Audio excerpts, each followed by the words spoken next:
3, who the fuck did I marry? So this is when he showed me a letter from Chase with the Chase logo at the top, stating that he had been approved for a mortgage, for a $750,000 mortgage, or $750,000 house. So he was like, we can't go over $750,000. And I said, I remember asking him, can you afford the mortgage on a $750,000 house? Because I know I can't. This is when he explains to me, I told you how I played arena football. I invested my money really well. So he said, I have money that will help pay for the mortgage. He was like, we're good. Like, I'm financially, I am okay. He was like, that's why I'm able to get approved for a $750,000 mortgage. So he told me that his money was in different savings accounts. He said he had an account with Chase Bank, he had an account with US Bank, and he had an offshore account. This is what he told me. The offshore account, I was like, why? And he explained something about, the US, the US imposes taxes on money when you have a certain amount in US banks. He was like, so everybody knows that it's smart to have some money in an offshore account. Y'all, look, I live paycheck to paycheck. I was like, okay, that's whatever. I said, so you have the money to pay for a home. I'm also holding in my hand a letter from Chase saying that he was approved for $750,000. So I went off of what I saw. So we contacted a realtor. I won't say his name, but man, if he ever sees this TikTok, I owe this man such an apology. But we contacted a realtor who was based in Cobb County, because I was very adamant I wanted to move back to Marietta, Smyrna area in Cobb County, Georgia. He was fine with that. His whole attitude was, you're gonna be my wife, happy life. So we met a realtor. I would find houses that I wanted to tour. Keep in mind that this was COVID. So at the time, we could not tour a home. It would have to be a virtual tour. So this particular realtor, we found a house in Douglasville, Georgia. Not Cobb County, but nevertheless, it's in Douglasville. I was fine with Douglasville. So we found a house in Douglasville, Georgia. The realtor did a FaceTime tour of the house. The house was really a nice home. 5 bedrooms, 4 baths. So we did a FaceTime tour of the home, and the home was listed, I believe, roughly 400 and something thousand. I really like the house. I could see myself living there. I could see us living there. I could see us with the kid there. This is now April, just for timeline purposes. This is April. So he really liked the house. He was like, you know what, we'll put an offer in on the house. He was like, if you like it, because again, it was COVID, we weren't gonna be able to see the house in person because the family still lived there. So he said, I'll put an offer in. We'll see if it's accepted. I said, okay. So he puts an offer in. He's telling me he put an offer in. I need to clarify some things he told me and the things that I actually saw. So for this house in Douglasville, he told me he was putting an offer in. The realtor would call me, because one thing that the realtor told us, he was like, if the woman likes the house, typically the house is going to get bought. So he kind of dealt with me a bit more than he did my ex-husband. And again, this is April 2020. This is before we got married. So at the time, he was my boyfriend. So the realtor was calling me and was like, hey, I put the offer in, and what they're asking for is proof of funds. And I did not know anything at this time about buying a house. So I was like, hey, you probably need to talk to him, because I'm not even listed on the mortgage. Like, from the paperwork I saw, it was only in his name. So he called him. I guess they talked. I was not there, but I'm assuming that they had talked.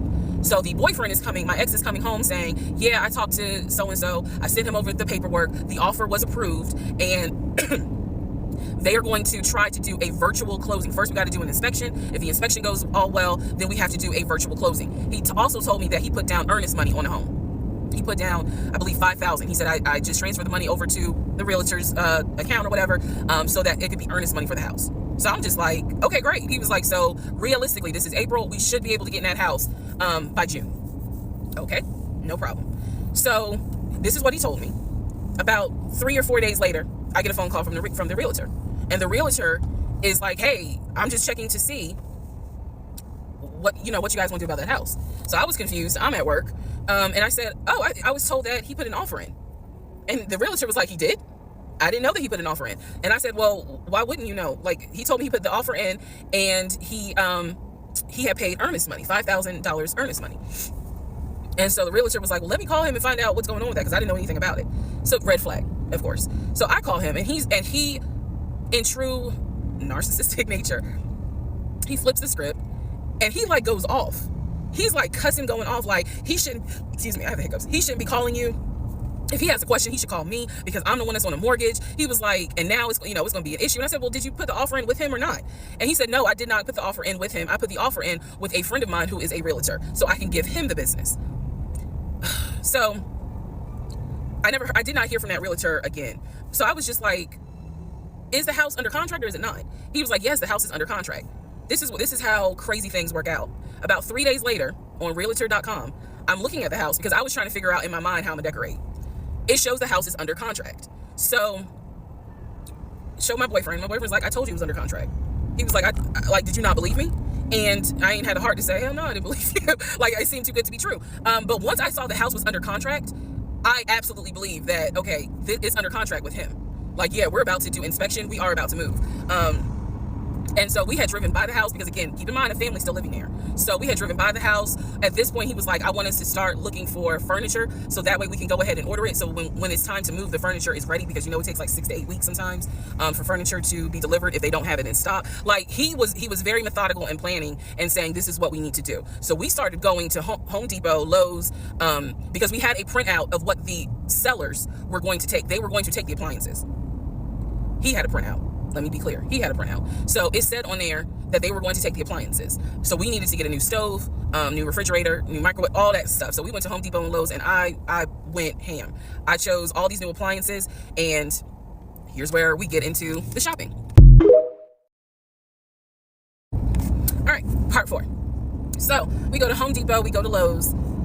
I'm choosing all these appliances. He's taking pictures of the SKU number. We had representatives helping us, and he basically explained to them, hey, we're buying a house. We should be closing sometime in June. Can we order this stuff now? Can I put a hold on it? Like, what can we do? Because we're not ready for delivery. I stood there as the Home Depot rep said, we can hold it in our warehouse. Like, you can buy something and we can hold it. People do it all the time, especially with COVID. So I watched him pay. I want to say it was about it was either $350 or $500. I watched him pay a deposit on a whole new set of appliances for them, and they were going to hold it until we were ready for delivery. I watched this. So I was like, okay, good deal. Like, we got the appliances. Next, let's go to Rooms to Go and Ashley Furniture and find actual furniture. So we went all around Rooms to Go. We went to Ashley Furniture. We went to American Signature. And I saw all these things that I wanted. Again, he's taking pictures of it. He was like, I can go online and order it. I didn't think anything of it because, again, I just saw that we held the appliances. So I was like, okay, that's fine. So April turns into May. May 2020 comes. This is where things start to get a little interesting. May comes, and obviously we had not done inspection. And I'm asking him all the time, what's the deal with the house? He was like, oh, because of COVID, they're trying to get someone to do the inspection. But the guy that it was always something. The guy they had caught COVID, so they're going to have to get somebody else. And he's like 15 houses backed up, so it'll be a while. So at this point in May, I know I look crazy. In this point in May of 2020, I started recording audio diaries. I don't know why. It was something just made me just start recording my thoughts in an audio diary, and I still have them. And I would save them by the date. And I would just start talking about what's on my mind. So I was like, I knew there was something was nagging me, like, but I kept pushing it out of my mind. I was like, you saw, this is what I reminded myself. You saw him pay for the appliances. You know the house is under contract. You know that he told you that he's the one who put the house under contract. Why would, I remember saying to myself, why would he lie about that? This is so easy to verify. Why would he lie about that? Have you caught him in any other lie? And at the time, the answer was no. So I really was like, maybe you just aren't used to a guy who actually does what he's supposed to do. Like, I was questioning myself and then answering my own questions. So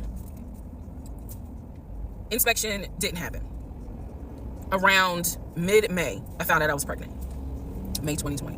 When I found out I was pregnant, he was ecstatic, and I was like, oh shit. The reason why I was oh shit is because, number one, I'm plus size. Number two, because of my age, I felt like it was probably gonna be a high-risk pregnancy. And I wasn't married. And that nagged. I cannot tell y'all how much it nagged me. There was a lot of internal struggle in between. My family didn't even know that he had moved in at this point. I told them, that I was pregnant, went to the doctor, everything looked good. But again, because it was COVID, he couldn't go in with me into the actual room. So, doing any sort of ultrasound, doing the blood test, because my HCG levels were really high. So the doctor was like, hey, it might be twins. We don't know yet. You're still kind of early, along. They gave me a due date. Due date was January 26th of 2021. May, found out I was pregnant. So there was now more of a push into, we got to get a house. We got to get the fuck up out of here. I'm not having a baby in Riverdale. Okay, nothing against Riverdale, but I ain't having a baby in Riverdale. So we need to find out what's going on with this house.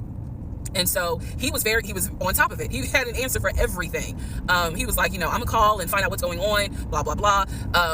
He then magically told me about a week later, oh, they're going to do inspection on the house like in 2 days.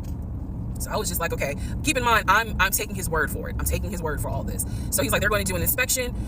Once we get the inspection report back, then we will know what we are going to be responsible for. What are we getting ourselves into? So, I guess they did an inspection. He showed me an inspection report. The only thing that they said that the roof had just recently been replaced, which I remember he was very happy about. And the issues that there were for the house were minor. It was not a bad, because we did have a discussion about it. He was like, it's nothing that we can't handle. Then he said that we were set to close the end of May. We were set to close the end of May. He told me it was going to be a virtual closing. You're probably like, what the hell is a virtual closing? Because again, he's saying because of COVID, people are not closing in the office. They're doing a virtual closing where you would need to electronically sign the paperwork. This is what he's telling me. And so he was like, we're set to close like just before Memorial Day. And so for some reason, again, there's still that nagging part. For some reason, I didn't start packing. Anyone that knows me will tell you I hate moving. I've done it enough in my life. I hate moving. But I did not start packing up that house at all. I was just like, I'm pregnant. My body was changing so fast that it was like I can barely keep my eyes open half the day. And so, no, I didn't start packing. And I remember I did record, again, I was recording audio diaries just about every day. When something didn't sit right, I would verbally record it in the audio diary because I was like, I don't know what it is, but there's something. That was the theme of our relationship. I don't know what it is, but I know there's something. And so I remember talking to myself in my little prayer closet, because that's where I would do my recordings. And I remember thinking, what if we don't get this house? Like, what if he's lying? But again, there goes that thought process of, why would he lie about this? Like, who makes up that they're buying a house when in fact they're not? And then he's showing you all this paperwork. Like, come on, you can't be that jaded that you don't even believe what's in front of you. All right. So now we're going to go into part 5.